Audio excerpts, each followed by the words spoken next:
Voilà 39 ans que Jean-Pierre Winandy gère avec sa femme l'imprimerie installée au cœur de Trois-Ponts. Bernard, son fils, prendra officiellement sa succession d'ici peu.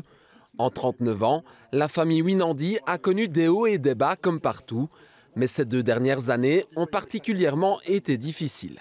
Le Covid, évidemment, qui a été quand même fort impactant pour nous, puisque tout ce qui était événementiel était arrêté, donc tout ce qui était affiches, flyers, donc l'Horeca aussi, l'Horeca qui est une très bonne clientèle pour nous, a arrêté complètement. On a eu aussi les mariages et tous ces événements-là qui ont été supprimés. Le 15 juillet dernier, on a eu les inondations qui ont ravagé totalement notre atelier, nous ici en dessous.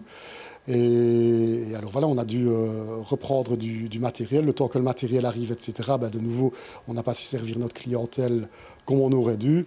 Dans cette imprimerie, on réalise des faire-part, des cartes de visite, des flyers et des affiches.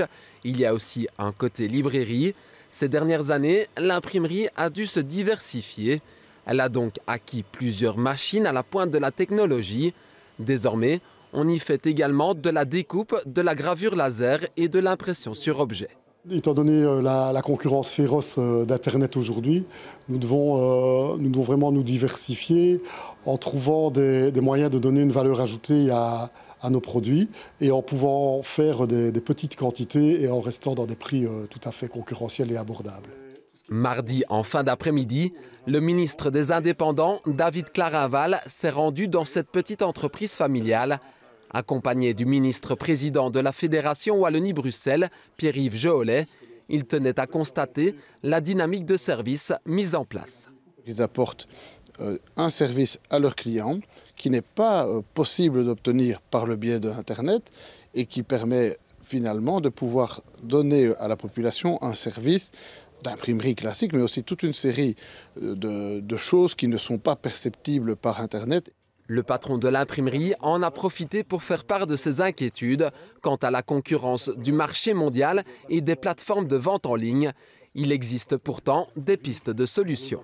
Les indépendants aujourd'hui, les PME, doivent utiliser les réseaux pour avoir une plus grande visibilité à travers un site, en étant sur les réseaux sociaux, mais aussi offrir ces services qui peuvent leur permettre de pouvoir trouver des clients qu'ils n'auraient peut-être pas nécessairement pu trouver s'ils étaient restés sans avoir recours aux réseaux sociaux. Et donc, aujourd'hui, une étude récente de l'UCM l'a démontré, les indépendants ne sont pas encore suffisamment présents sur les réseaux. Et donc, pour moi, il faut les inciter à le faire. Il faut aussi rappeler à nos concitoyens qu'il y a beaucoup d'entreprises et de commerces de proximité qui peuvent offrir souvent beaucoup de meilleure qualité de toute une série de produits et de services que par le net. L'e-commerce, je pense qu'on y est venu et je pense que c'est l'évolution de la société, mais je pense qu'il faut aussi faire confiance et que les circuits courts, ce n'est pas que dans l'alimentation qu'il faut en parler, c'est aussi dans les entreprises de services.